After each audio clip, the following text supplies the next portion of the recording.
The night started like any other, quiet enough that the ticking clock in the hallway sounded louder than usual. The protagonist had returned home early from work, hoping for a peaceful evening. She left her shoes at the entrance, walked toward the kitchen, and paused when she heard voices coming from the living room. Her mother's voice floated through the half-open door, low and confident, as though she were discussing business rather than family. Curiosity made her slow her steps. The second voice belonged to her boyfriend, calm and attentive. She leaned closer, expecting to hear her mother praising her, but what she heard instead stopped her heartbeat. Her mother spoke of her sister as though she were a prize to be displayed. She described her as strong, ambitious, and destined for a successful man. The sentence struck with the precision of a knife. She is stronger than her, more ambitious, more suited for a successful man like you. The protagonist froze. The sentence didn't merely compare two sisters. It dismissed her existence, her efforts, her loyalty, her dreams. It cut deeper because it came from the woman who had raised her, the person who was supposed to understand her heart better than anyone else. What made the moment unbearable wasn't only the words. It was the silence that followed. Her boyfriend didn't laugh or reject the suggestion. He didn't defend her. He didn't say her name. He sat there, listening, as though her mother had revealed something he had been waiting to hear. The protagonist felt her stomach twist. Silence is often louder than insult. That night, silence roared. It was the moment she realized love isn't destroyed by infidelity or cruelty alone. Sometimes it dies quietly in the space between what is said and what is not. She remained hidden, unable to step inside, her feet nailed to the ground. Each second felt like a betrayal expanding beneath her skin. Her mother spoke about marriage like it was a strategic investment.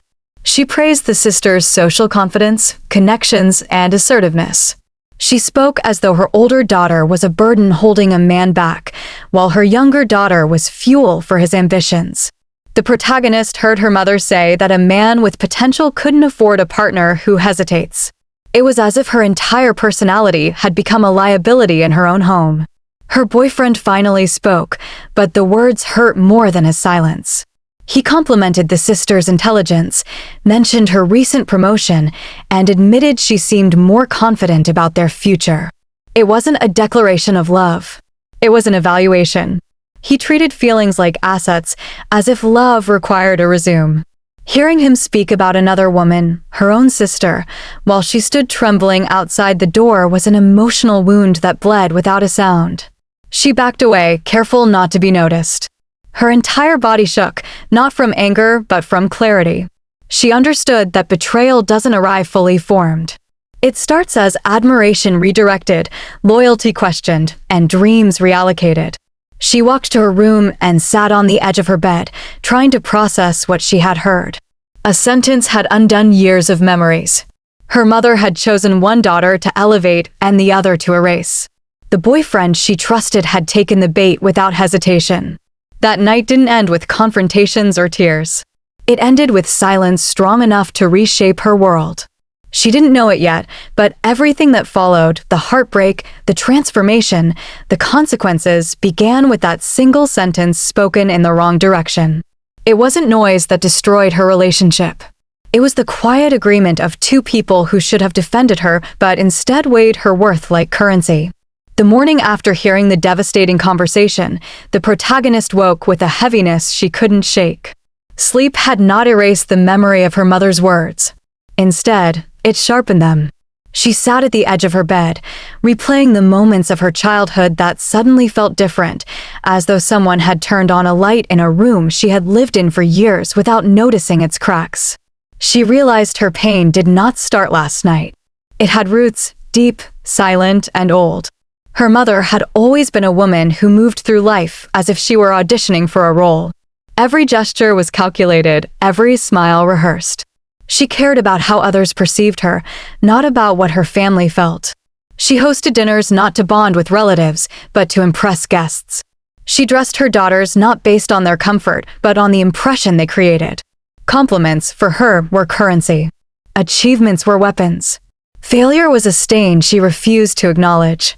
The protagonist grew up believing love was conditional because her mother never allowed affection without performance. Unlike her sister, the protagonist had been a quiet child. She preferred reading to competitions and sincerity to spectacle.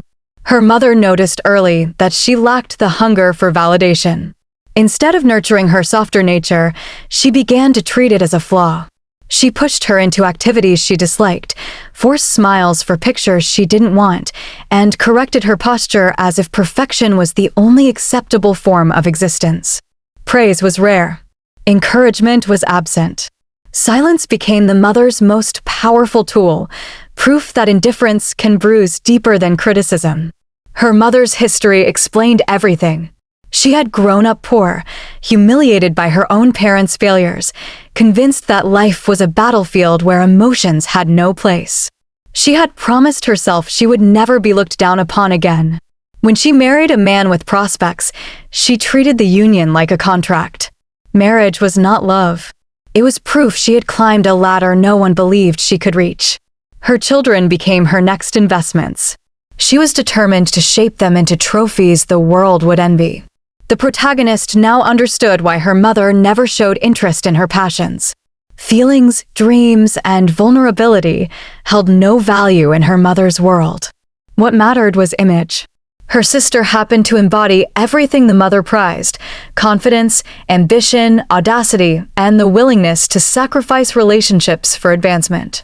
The mother saw herself in her younger daughter, a reflection of her own survival strategy. The protagonist, however, represented everything she had spent her entire life trying to escape: gentleness, caution, and emotional honesty. Looking back, the protagonist saw signs she once ignored. When she brought home academic achievements, her mother nodded without enthusiasm. But when her sister won a networking award or secured a prestigious internship, celebrations filled the house. When she introduced her boyfriend, her mother evaluated him like merchandise, asking about income, background, and prospects rather than happiness. She never asked if he treated her daughter well. Respect, affection, loyalty, these were luxuries. Status was the only currency she recognized. The truth struck her brutally. Her mother hadn't manipulated her boyfriend because she believed her sister loved him more. She did it because she believed he belonged to the daughter capable of elevating the family's name. Her mother didn't compete with neighbors. She competed with fate itself. Every decision she made was a strategic move to rewrite her past and control the future. The protagonist realized something else, something colder than betrayal. Her mother had never loved her, not because she lacked qualities worth loving, but because love, to her mother, was never a feeling. It was a transaction, and she simply had not been considered a profitable investment. And for the first time, the protagonist understood she hadn't lost a mother last night. She had finally discovered she never truly had one. The protagonist had always known her sister possessed a magnetic quality that turned heads at every gathering. From childhood, she entered rooms as though light followed her. People gravitated toward her, laughing at her jokes, admiring her confidence, and applauding her ability to turn any situation to her advantage. Teachers adored her. Friends idolized her. Relatives praised her as the daughter any parent would be proud to have. The protagonist once believed these traits were innocent blessings. Now she understood they were tools sharpened over years, each one perfectly designed to maintain her position as the family's crown jewel. Her sister played the role flawlessly, humble enough to seem harmless, yet cunning enough never to miss an opportunity. Compliments directed at her sister were never simple words. They were daggers wrapped in silk. When guests admired her achievements, her sister never dismissed the praise. She accepted it graciously, then casually mentioned how difficult it must be for her older sibling to keep up. Each remark floated innocently in the air, but the impact lingered long after the conversations ended. The protagonist learned that wounds inflicted by jealousy heal. Wounds inflicted by admiration disguised as concern leave scars that never fade. She noticed subtle shifts in her sister's behavior long before the night she overheard the betrayal. Her sister's tone changed when speaking about relationships. She began asking questions about the boyfriend, where he worked, who he met, what he wanted for his future. Her curiosity seemed harmless, even supportive, but the protagonist sensed something unsettling. Her sister didn't ask out of affection. She asked out of assessment. Each answer became a piece of a puzzle she was quietly assembling, and the protagonist was too naive to recognize the picture it would form. The dangerous part was how convincingly the sister masked her intentions. She never openly flirted, never crossed visible boundaries, never behaved improperly. Instead, she slipped into the boyfriend's confidence with the ease of someone who understood human weakness better than morality. She praised his opinions, laughed at his stories, admired his plans, and listened with attention that felt rare and valuable. Where the protagonist shared dreams, her sister shared strategies. The difference was subtle but devastating. He didn't fall for her smile. He fell for the reflection of himself she offered. The protagonist recalled a moment that now seemed prophetic. During a family barbecue, her sister stood beside the boyfriend while he grilled meat.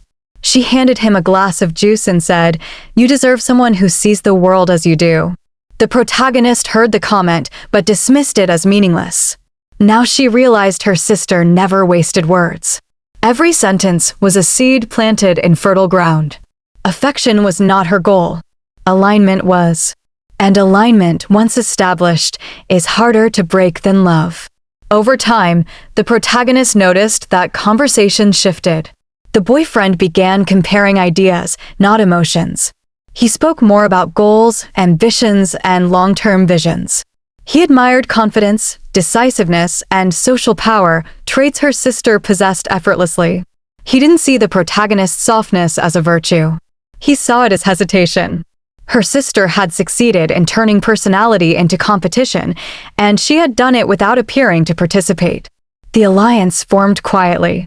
No dramatic gestures, no secret meetings, no confessions. It happened in glances exchanged during family dinners, in shared jokes the protagonist didn't understand, in subtle agreements that excluded her without acknowledgement.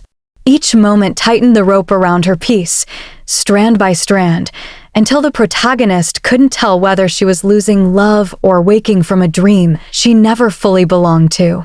Her sister didn't steal anything. She didn't have to.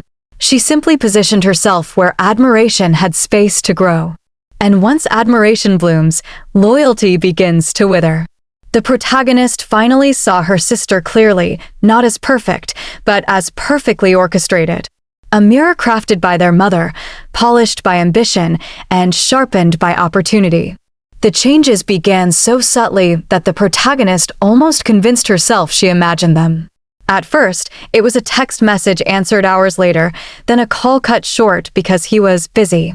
She tried to understand, assuming work pressures or personal issues were weighing on him, but the excuses lacked sincerity. The warmth that once colored their conversations turned into cold efficiency. Their exchanges, once filled with laughter and plans, became transactional, as if affection had been replaced by obligation. She sensed something shifting, yet she couldn't grasp its shape. His absence wasn't physical. He still showed up for dinners and family events, but emotionally, he was withdrawing like someone packing a suitcase in silence. Conversations that once explored future homes, shared dreams, and possible travels now revolved around productivity and ambition.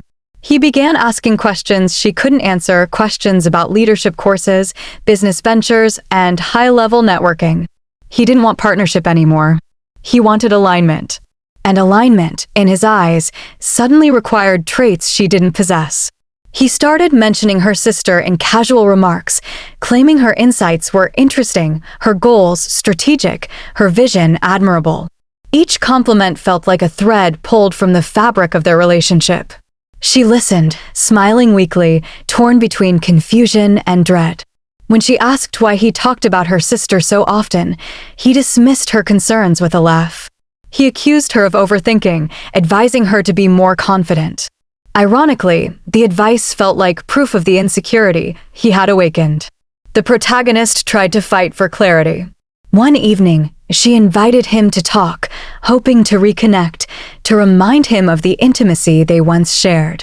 He listened impatiently, checking his phone, nodding in a way that suggested tolerance, not care. She asked if something was wrong, if she had changed, if their relationship still mattered. He replied with statements disguised as wisdom. He claimed relationships evolved, people matured, and priorities shifted. He spoke as though feelings were outdated currency. She left the conversation feeling foolish, as though her need for reassurance was evidence of weakness. The real cruelty lay in how logical he made everything sound. Adults rarely destroy relationships with dramatic confessions. They do it through rational arguments, strategic comparisons, and carefully constructed narratives. He wasn't cheating, not physically. He was replacing her mentally, emotionally, and intellectually. He stopped dreaming with her because he had found someone whose ambitions mirrored his own. He didn't abandon her. He recalculated her value. Family dinners became minefields. She watched her boyfriend and sister exchange smiles over shared ideas.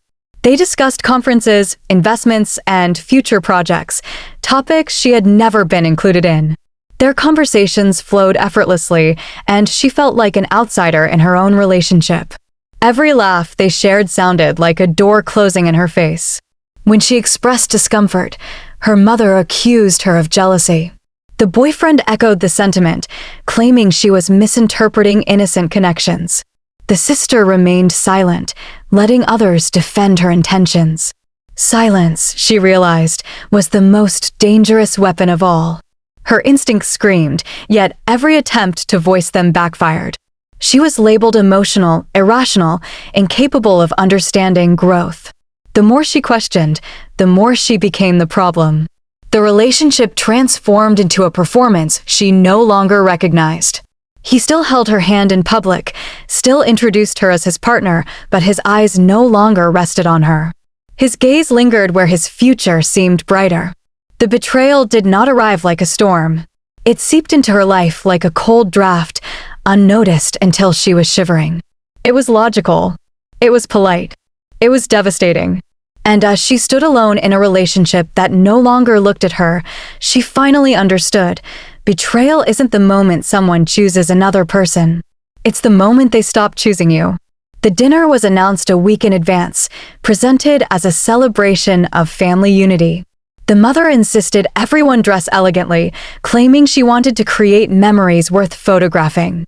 The protagonist sensed tension beneath the polished invitations, but she dismissed it, hoping this gathering might mend the silent fractures in her relationship. She chose a soft dress her boyfriend once loved, believing it would rekindle the tenderness they had lost. She curled her hair, applied makeup with trembling hands, and convinced herself this evening might mark a new beginning. The moment she entered the dining room, she realized something was off. The table was set like a royal banquet, crystal glasses, embroidered napkins, and flowers arranged with military precision. Her mother stood at the head of the table, basking in admiration from relatives and friends. Her sister glowed beside her, more decorated than the centerpiece, wearing a dress that shimmered under the chandelier. The boyfriend sat next to her, his posture straight, his gaze unreadable.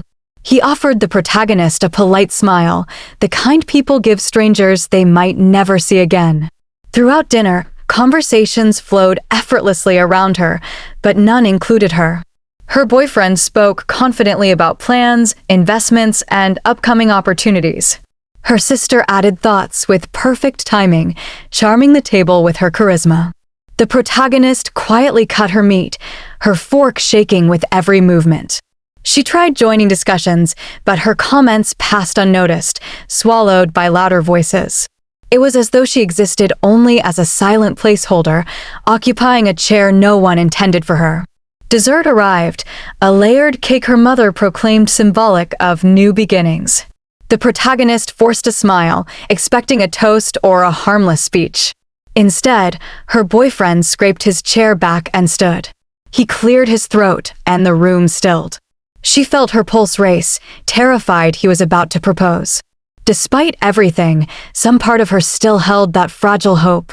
Her mother clasped her hands together, an anticipatory gleam in her eyes. Her sister lowered her gaze, feigning humility, though a smirk threatened to surface. Then he spoke. He thanked the family for their support. He praised tradition, partnership, and ambition. He paused, looking directly into the protagonist's eyes, but what followed wasn't a promise, it was a verdict. He announced that after deep reflection, he had realized his future aligned with her sister. The words dropped into the room like artillery fire. Gasps erupted, followed by applause. Applause. The kind reserved for victories, not executions. The protagonist stared blankly, her breath trapped somewhere between disbelief and nausea. Her mother beamed, lifting her glass like a monarch sealing an alliance. She congratulated him for choosing wisely.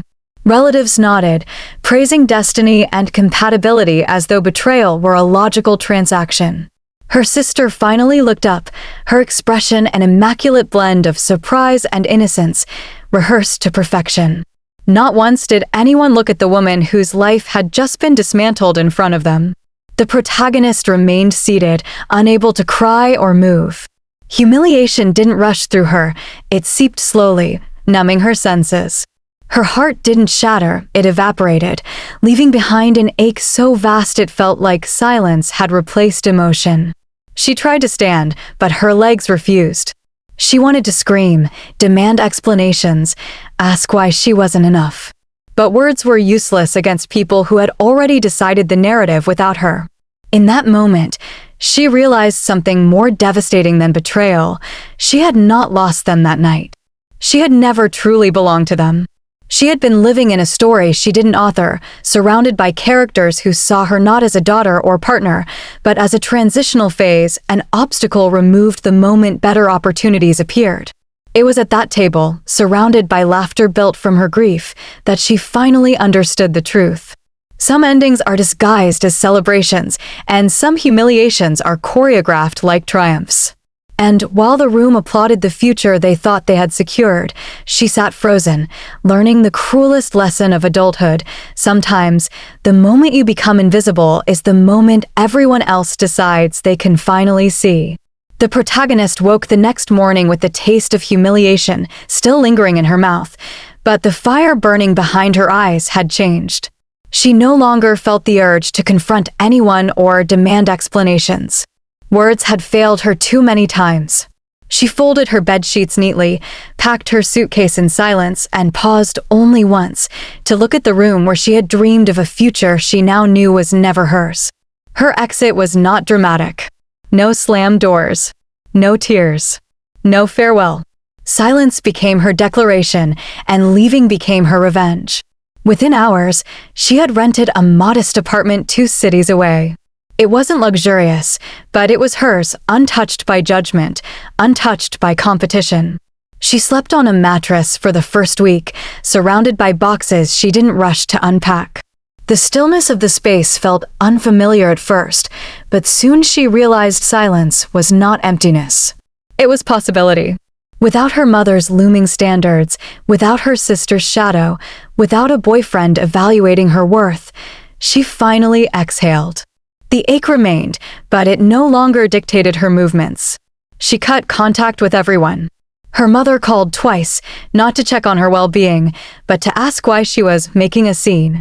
The boyfriend sent a message encouraging her to move on gracefully, as if he hadn't dismantled her dignity. The sister didn't write at all, confident the world had already awarded her the victory she craved. The protagonist answered none of them.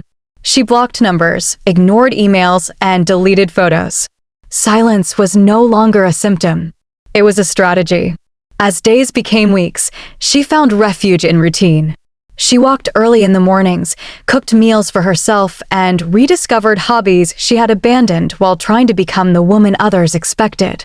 Pain sharpened her focus. She enrolled in a business workshop she once feared she wasn't ambitious enough for. Her ideas, once dismissed at home, began turning into plans. She rented a small workspace and launched an online service offering personalized creative consulting. The first clients were modest, but they appreciated her sincerity, something her past life had treated as a weakness. Friendships formed naturally, not out of obligation or comparison. She met people who listened without calculating, encouraged without competing, and valued her presence without conditions. These relationships grew at a pace she controlled, grounded in shared respect rather than in visible hierarchies. For the first time in years, she laughed without caution. Her identity was no longer a reflection of someone else's expectations. It existed independently, solid, self-defined, real. Her business expanded slowly but steadily. Late nights no longer drained her, they energized her. Pain had become productivity. The hurt that once immobilized her became her motivation. She wasn't rebuilding what she lost. She was constructing something that had never existed, a life untouched by her mother's ambitions. Each accomplishment chipped away at the version of herself they forced upon her. Meanwhile, her family celebrated the engagement they believed secured their legacy. They posed for photos, shared announcements, and spoke proudly of the match. None of them noticed her absence at events. They mistook her silence for defeat. They believed she had disappeared because she was broken. They didn't realize she had disappeared because she was becoming something they could no longer manipulate. Months later, while reviewing financial projections for her growing business, she caught her reflection in the glass door of her office. She didn't see the girl who once waited for approval. She saw a woman sculpted by adversity, strengthened by solitude, and freed by abandonment. A woman who no longer needed to be chosen. People forget the girl who cries. They underestimate her, dismiss her, erase her. But they eventually remember and fear the woman who learns to rise without witnesses. Time has a way of exposing truths that confidence tries to bury. Years after the protagonist vanished from their lives, the sister and the boyfriend, now husband and wife, stood on the ruins of the future they once celebrated.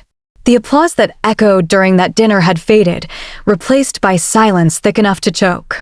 What began as a strategic union, fueled by admiration and ambition, slowly transformed into a battlefield where every smile hid disappointment and every compliment disguised resentment. At first, their marriage glittered with the illusion the mother had promised. They attended business events, posed for photos, and boasted about plans that sounded impressive in front of strangers. The sister excelled in social spaces, shaking hands with influential people, charming rooms with her confidence. The husband, however, soon realized admiration doesn't translate into comfort. He missed being understood without explanation. He missed being loved without negotiation. With the protagonist, expectations were conversations. With the sister, expectations became contracts. Arguments began quietly, the way all adult conflicts do. They weren't about cheating or betrayal, they were about invisible fractures. He wanted peace, she wanted power. He sought support, she demanded results. She measured affection by achievements and evaluated his worth through connections. He tried to catch up, hoping success would calm her hunger, but ambition is never satisfied. The more he provided, the more she wanted. The house they lived in felt like a showroom, designed for impression rather than intimacy. The sister, once adored for her confidence, now weaponized it. She corrected him during conversations, interrupted him at gatherings, and mocked his ideas when they didn't align with her goals. Her charisma, once attractive, became exhausting. He had married a performance, not a partner. As months turned into years, he realized he hadn't won anything. He had lost the only person who saw him without filters. The regret etched itself into his face. It aged him faster than time. Meanwhile, the mother hovered like a general overseeing her empire. She controlled decisions, advised on finances, criticized imperfections, and dictated priorities. She had orchestrated the marriage believing she had secured victory over a past she despised. But power built on illusion eventually collapses. Her plans didn't produce happiness. They produced tension. She had underestimated the cost of forcing destiny. Destiny, unlike ambition, has its own rules. Even family gatherings turned sour. Relatives whispered behind their backs, noticing the absence of warmth. The sister, once radiant, now appeared volatile. The husband looked exhausted, his gaze always distant, as though searching for the version of himself he abandoned. Their conversations became negotiations, and their silences were louder than arguments. The future they strutted toward became a burden neither of them wanted to carry. One night, during a disagreement over business expenses, he finally said the words he had swallowed for years. "I was happier before I chose this life." The sister froze. She understood what he meant without hearing her name. He had traded love for resume. He had mistaken admiration for compatibility. The marriage that once symbolized triumph now represented everything they failed to build. The mother tried intervening, blaming him for lacking ambition and accusing him of failing to keep up with her daughter's potential. But the more she spoke, the clearer her failure became. She had controlled everything except fate. She had pushed her family toward accomplishments, not realizing the price: a home without affection, a marriage without foundation, a daughter without peace. Regret didn't punish them all at once. It settled slowly, like dust covering objects no one uses anymore. It took years for them to understand the truth the protagonist learned in silence. Money can buy a house, status can attract attention, ambition can open doors, but none of it can fix a decision made for the wrong reasons. And now, surrounded by everything they once chased, they finally realized the one thing they could never reclaim: the life they traded for a future that never belonged to them. Years passed before the protagonist considered returning to the place where her life had once collapsed. Time had reshaped her not into a version acceptable to others, but into a woman sculpted by her own choices. She stepped out of her car in front of her childhood home, no longer trembling, no longer afraid of being unseen. Her presence carried weight now, not because she demanded attention, but because she no longer needed it. Success had not turned her arrogant. It had turned her calm. She had arrived without announcement, driven not by revenge, but by a desire for closure. Her business had grown beyond expectations, her name spoken in circles her mother once worshipped, but never reached. Invitations to speak at conferences, articles written about her achievements, clients waiting months for her time, these were not trophies. They were proof she had learned to invest in herself. The woman who once doubted her worth now moved with a certainty built from scars, not applause. As she entered the house, she found her mother in the living room, surrounded by reminders of the life she tried so hard to curate: framed photos, decorative vases, and outdated ambitions. The mother looked older, her confidence chipped by years of managing disappointment. She stared at her daughter, surprised and unsure whether to welcome her or prepare for confrontation. The protagonist smiled gently, a gesture free from bitterness.